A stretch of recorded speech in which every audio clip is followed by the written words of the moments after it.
दोस्तों, आज की जो वीडियो है वो आई है recruitment railway, income tax, food department, excise department और भी बहुत सारे डिपार्टमेंट्स में। अब ये जो रिक्रूटमेंट होगी वो एसएससी सीजीएल के थ्रू होगी। सबसे पहले तो कुछ लोगों को ये ही नहीं पता कि एसएससी सीजीएल क्या है, और बहुत से लोग ऐसे भी हैं जो रेलवे की रिक्रूटमेंट काफ़ी टाइम से वेट कर रहे हैं कि रेलवे की रिक्रूटमेंट आएगी। तो अब रेलवे, मैंने पिछली वीडियो में भी बताया था, डायरेक्ट रिक्रूटमेंट नहीं करती, अब वो एसएससी के थ्रू ही रिक्रूटमेंट करती है। रेलवे की जितनी भी रिक्रूटमेंट्स हैं जैसे कि officers, clerks, data entry operator, stenographer, वो सारे एसएससी के थ्रू ही रिक्रूट किए जाते हैं। अब आपको ये समझना पड़ेगा बहुत जल्दी। इस बार भी 20,000 वैकेंसीज़ आई है, 20,000 वैकेंसीज़ आई है अलग अलग डिपार्टमेंट्स में। तो उसी के बारे में बात करने के लिए हम स्टार्ट करते हैं इस वीडियो को। यहाँ पे आप देख सकते हैं काफ़ी डिटेल में इन्होंने लिखा है। जैसे यहाँ पे आप देख सकते हैं मिनिस्ट्री ऑफ रेलवे लिखा है। अब ये जो मैं आपको पिक्चर दिखा रहा हूँ, ये मैंने कहाँ से ली है? मैंने नोटिफिकेशन से ली है। एसएससी सीजीएल का जो लेटेस्ट नोटिफिकेशन आया है उसी से मैंने ये पिक्चर उठाई है। आप चाहो तो नोटिफिकेशन का लिंक मैंने डिस्क्रिप्शन बॉक्स में डाला है, वहाँ से भी देख सकते हो कि यहाँ पे लिखा है ministry of railway, intelligence bureau, ठीक है, मिनिस्ट्री ऑफ एक्सटर्नल अफेयर, और भी बहुत सारे डिपार्टमेंट है। इन्फोर्समेंट डिपार्टमेंट है, एग्जीक्यूटिव डिपार्टमेंट है, सेंट्रल एक्साइज डिपार्टमेंट है, इनकम टैक्स डिपार्टमेंट है। तो मैं ये बताना चाहता हूँ यहाँ से कि आपको चाहे रेलवे ज्वाइन करनी है, चाहे इनकम टैक्स, चाहे कुछ भी ज्वाइन करना है, आपको इसी पोस्ट के थ्रू, एसएससी सीजीएल के थ्रू ही आप ज्वाइन कर सकते हो। जैसे जो लोग रेलवे की काफ़ी समय से वैकेंसी को वेट कर रहे हैं, उनको ये समझना चाहिए कि अब ये वैकेंसी डायरेक्टली नहीं आएगी रेलवे की, बल्कि इसी एसएससी के थ्रू ही आएगी। अच्छा, एप्लीकेशन फ़ीस की भी बात कर लेते हैं। 20,000 वैकेंसीज़ के लिए ये रिक्रूटमेंट है, मैं पहले आपको बता दूं। तो अगर एप्लीकेशन फ़ीस की बात करें तो वो बहुत ही ईजी है कि अगर आपकी कैटेगरी जनरल या ओबीसी है, ठीक है, तो आपको देनी पड़ेगी 100 रुपये की एप्लीकेशन फ़ीस, ठीक है। लेकिन अगर आप एससी, एसटी, फिजिकली हैंडीकैप, या अगर आप एक लड़की हैं या आप एक्स सर्विसमैन हैं, तो आपको किसी भी तरह का सरकारी शुल्क नहीं पे करना है। ये पेमेंट मोड आप दोनों तरीके से कर सकते हैं, ऑनलाइन भी कर सकते हैं, ऑफलाइन भी कर सकते हैं। और इसकी जो पेमेंट है ऑनलाइन अगर आप करना चाहो तो debit card, credit card, net banking या फिर यूपीआई से कर सकते हैं। आप भीम ऐप का भी यूज़ कर सकते हैं। ऑफलाइन के लिए आपको एक चालान जनरेट करना होगा जिसको आपको बाद में एसबीआई में जमा करवाना है, वो प्रोसीजर मैं आगे बताऊँगा। इसके बाद हम देखते हैं जी लोकेशन एंड सेंटर। तो मैं सबको बता दूं कि ये एक ऑल इंडिया वैकेंसी है, पूरे इंडिया से कहीं पे भी आप कर सकते हैं। जैसे अगर आप मुझे पंजाब से सुन रहे हैं तो पंजाब में भी इसका एक कोटा अवेलेबल है, पंजाब की भी काफ़ी सारी वैकेंसीज अवेलेबल है। और जहाँ तक सेंटर्स की बात है, सेंटर आपके अपने डिस्ट्रिक्ट में ही बनेगा। अब जैसे लोग पूछते हैं ऑल इंडिया जॉब है तो क्या हमें जॉब ऑल इंडिया मिलेगी या अपने डिस्ट्रिक्ट में मिलेगी या कैसे होगा? तो मैं बता दूं कि गवर्नमेंट हमेशा यही कोशिश करती है कि जब भी एसएससी की रिक्रूटमेंट हो तो कोशिश यही होती है कि आपको आपके डिस्ट्रिक्ट में ही दी जाए। स्पेशली जो एक्स सर्विसमैन है, जो लड़कियां हैं, जो एससी एसटी हैं, उनको तो वो कोशिश करते हैं कि हाँ वो अपने डिस्ट्रिक्ट में ही देगी। लेकिन जनरल या ओबीसी वाले लड़के जो मोस्टली होते हैं उनको वैसे बाहर ही रिक्रूट किया जाता है एसएससी की केस में। जैसे मेरे भी 4-5 फ्रेंड्स हैं तो वो सारे जनरल है और वो अपने डिस्ट्रिक्ट से बाहर ही जॉब कर रहे हैं। लेकिन बाद में आप ट्रांसफ़र वगैरह ले सकते हैं, वो एक्सटर्नल होता है, वो डिपार्टमेंट का इंटरनली इशू होता है, तो आप वहाँ से डिपार्टमेंट से बाद में ट्रांसफ़र वगैरह ले सकते हैं, ये बात की बात है। अब हम बात करते हैं एज लिमिट की कि आपको किस एज तक ये फॉर्म फिल करने की परमिशन है। तो अगर तो आप जनरल है तो आप 32 ईयर तक ये फॉर्म फिल कर सकते हैं, 32 साल तक ये फॉर्म फिल कर सकते हैं। ओबीसी को 3 साल की छूट रहेगी, वो 35 तक फिल कर सकते हैं, और एससी को 5 साल की छूट रहेगी, वो 37 तक फिल कर सकते हैं। अगर आप एक एक्स सर्विसमैन है तो आपकी एज 60 यानी कि 60 साल से नीचे होनी चाहिए, तभी आप ये फॉर्म फिल कर सकते हैं, ठीक है जी। तो ये थी आपकी एज लिमिट। अब हम बात करते हैं नंबर ऑफ़ पोस्ट की। मैं पहले बता चुका हूँ आपको 20,000 वैकेंसीज़ है ये ऑल ओवर इंडिया। उसमें से तकरीबन 5,000 वैकेंसीज़ जो है वो शेड्यूल कास्ट यानी कि एससी के लिए है, 10,000 वैकेंसीज़ जो है वो जनरल के लिए है, 1400 वैकेंसीज़ जो है वो ओबीसी के लिए है। बाकी जो बचती है तकरीबन 3,000 वैकेंसीज़, उसमें से 1,500 वैकेंसीज़ जो है वो एक्स सर्विसमैन के लिए है, और बाकी 1,500 वैकेंसीज़ जो है वो फिजिकली हैंडीकैप, स्पोर्ट्स पर्सन और जो भी बाकी कैटेगरीज बचती है, फ्रीडम फाइटर वगैरह, उनके लिए है।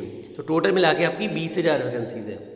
अब सैलरी की बात कर लेते हैं, क्योंकि ये सीजीएल है तो आपकी सैलरी 47,600 से लेके 1,15,000 तक हो सकती है। ये 1,15,000 का मतलब है कि ये आपकी मैक्सिमम सैलरी होगी। इसके अलावा जो आपका ये बेसिक सैलरी है तो आपको जो टीएडीए वगैरह है उसको मिला के काफ़ी अच्छी सैलरी आपकी बन जाएगी। अब हम बात करते हैं मोड ऑफ सिलेक्शन की, कि अगर आपने इसमें सेलेक्ट होना है तो आपको कौन कौन से पेपर देने होंगे। तो इसमें आपके दो पेपर होंगे, एक होगा टायर 1 और एक होगा आपका टायर 2। यहाँ पे दो पेपर आपको देने होंगे। तो मैं सबका सिलेबस वगैरह थोड़ा सा बता देता हूँ आपको। तो अगर हम बात करें टायर 1 की, तो 4 चीज़ें इसमें आएंगी जो हमेशा आती है। वो है आपकी रीजनिंग के आपको 25 क्वेश्चन आएंगे और आपको 50 मार्क्स का पेपर, एक क्वेश्चन के 2 नंबर होंगे। आगे बात करते हैं जनरल अवेयरनेस, इसके भी 25 क्वेश्चन आएंगे, आपको 25 क्वेश्चन आएंगे और इसके भी आपको 50 जो है मार्क्स लेने पड़ेंगे, मतलब मैक्सिमम मार्क्स जो है 50 आएंगे। क्वांटिटिव एप्टीट्यूड के भी 25 है, उसके भी 50 आपको मार्क्स आएंगे और इंग्लिश के भी 25 क्वेश्चन आएंगे, तो 50 मार्क्स का इंग्लिश आएगा आपको। तो टोटल मिला के आपको 100 क्वेश्चन सॉल्व करने हैं, जिसके लिए आपके मैक्सिमम मार्क्स 200 यानी कि 200 रहेंगे। अब ये 100 क्वेश्चन सॉल्व करने के लिए आपको जो टाइम दिया जाएगा वो दिया जाएगा 1 घंटे का। सारे ही जितने भी क्वेश्चन होंगे आपके MCQs की फॉर्म में होंगे, मल्टीपल चॉइस क्वेश्चन। उसके 4 आंसर आपको दिए जाएंगे, उसमें से एक आंसर जो है वो करेक्ट होगा। अब ये जो पेपर आएगा 2 मीडियम में आएगा, इंग्लिश में आएगा, हिंदी में आएगा। और यहाँ पे आपकी नेगेटिव मार्किंग भी रहेगी और नेगेटिव मार्किंग आपकी रहेगी 0.50। इसका मतलब है कि अगर आपका एक क्वेश्चन ठीक होता है तो आपको 2 मार्क्स मिलेंगे और अगर आपका एक क्वेश्चन गलत होता है तो आपका आधा मार्क काट लिया जाएगा। ऐसे हम बात करेंगे टायर 2 की। टायर 2 का सिलेबस थोड़ा सा अलग है। यहाँ पे भी आपके पास मैथ है, लेकिन उसके 30 क्वेश्चन आएंगे और आपको 90 में से 90 जो है 90 मैक्सिमम मार्क्स दिए जाएंगे। ऐसे ही रीजनिंग का 30 नंबर का आएगा, ठीक है, वो भी 90 मार्क्स का होगा।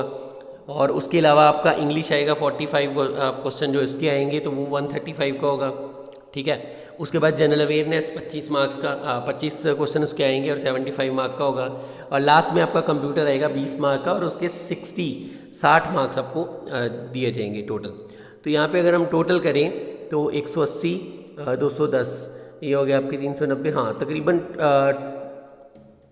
350 मार्क्स का आपका पेपर होगा। इसके अलावा भी आपके पेपर होंगे, डाटा एंट्री टेस्ट होगा आपका, स्टैट्स का पेपर लिया जाएगा, इकोनॉमिक्स का पेपर भी लिया जाएगा, ये तीनों। और जो ये पहला पेपर मैंने आपको बताया ये सबके लिए कंपलसरी है। स्टैट और इकोनॉमिक्स तो सिर्फ वही लोग देंगे जो जूनियर स्टैटिक्स ऑफिसर या इस तरह की वैकेंसीज फिल करेंगे। नेक्स्ट हम बात करते हैं डॉक्यूमेंटेशन की। इसके लिए आपके सारे डॉक्यूमेंट्स आपके पास चाहिए, जैसे कि आपका 10th का सर्टिफिकेट, आपका +2 का सर्टिफिकेट, आपका आधार कार्ड, आपका पैन कार्ड। अगर आप एक्स सर्विसमैन हो तो आपकी डिस्चार्ज बुक भी लगेगी, आपका जो ग्रेजुएशन सर्टिफिकेट होता है आर्मी ग्रेजुएशन वो भी इसके साथ चाहिए, आपका PPO चाहिए एक्स सर्विसमैन का, ठीक है। इसके अलावा जितने भी आपके प्रूफ होते हैं, जैसे पंजाब रेजिडेंट सर्टिफिकेट, अगर आप रिजर्व कैटेगरी को बिलोंग करते हैं, जैसे आप SC हो, SC हो, OBC हो, तो उसका सर्टिफिकेट भी चाहिए होगा। तो ये सब डॉक्यूमेंटेशन में आ जाएगा आपकी। नेक्स्ट हम देखते हैं कि बुक्स कौन सी पढ़नी है। तो क्योंकि यहाँ पे मेजर पोर्शन हम देख सकते हैं इंग्लिश का है, रीजनिंग का है, GK का है और मैथ्स का है। तो ये रही आपकी बुक्स, ठीक है, जो मैंने आपको हमेशा बताता हूँ। ये क्वांटिटिव एप्टीट्यूड है मैथमेटिक्स की बुक, ये डॉक्टर RS अग्रवाल की बुक है, ये आपको पढ़नी है। इसके अलावा ऑब्जेक्टिव जनरल इंग्लिश पढ़नी है आपको, अरिहंत की बुक पढ़नी है, ठीक है। इसके अलावा आपको ल्यूसेंट की GK जनरल नॉलेज की बुक पढ़नी है और आपको रीजनिंग की पढ़नी है, अरिहंत की बुक। तो ये 4 बुक्स जो है वो सबसे ज़्यादा यूज़फुल रहेंगी आपके इस पेपर के लिए। अब हम बात करते हैं इंपॉर्टेंट डेट्स की बात करें तो 17 सितंबर नरेंद्र मोदी जी के बर्थडे वाले दिन ये वैकेंसी स्टार्ट हुई थी और 8 अक्टूबर तक ये वैकेंसी अभी चलेगी। 8 अक्टूबर तक आप ये फॉर्म फिल कर सकते हैं। इसका ऑफलाइन चालान, जैसे मैंने आपको बताया था कि फ़ीस आप 2 तरीके से पे कर सकते हैं, या तो ऑनलाइन या ऑफलाइन। तो इसका ऑफलाइन चालान जो है वो भी आप 8 तारीख तक जनरेट कर सकते हैं। 8 तारीख के बाद आप चालान जनरेट नहीं कर सकते।